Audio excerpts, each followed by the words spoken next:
ఓ చిన్న పిట్ట సార్ మంచు కొండల్లో అలా ఎగురుతుంది. చలికి తట్టుకోలేక పాపం తుప్పమని కింద పడి చలికి ఊ అని వణుకుతుంది సార్. అంత చెల్లో పక్క నుంచి వెళ్తున్న గేదె ఇంత పేడ దాని మీద వేసింది సార్. చపాక్ అసలే చలి, ఈ పేడేంట్రా భగవంతుడా అని పిట్ట బాధపడింది సార్. కానీ వెంటనే రియలైజ్ అయింది సార్. నెమ్మదిగా ఆ వెచ్చని పేడలో హాయిగా ఉంది సార్. ఆ ఆనందంలో పేడలో నుంచి తల బయటికి పెట్టి ఆ పిట్ట పాట పాడింది sir.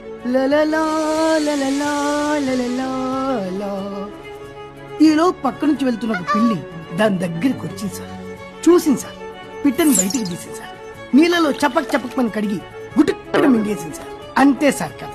Moral of the story ఏంటంటే, రూల్ నెంబర్ 1, మనల్ని బురదలోకి నెట్టిన వాడిని శత్రువు అనుకోకూడదు. రూల్ నెంబర్ 2, మనల్ని బురదలోంచి తీసిన వాడిని మిత్రుడు అనుకోకూడదు. వాడు ఎందుకు తీశాడో ఏంటో.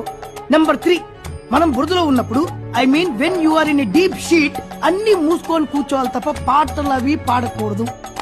మీకు పూర్తిగా అర్థమైంది అనుకుంటా.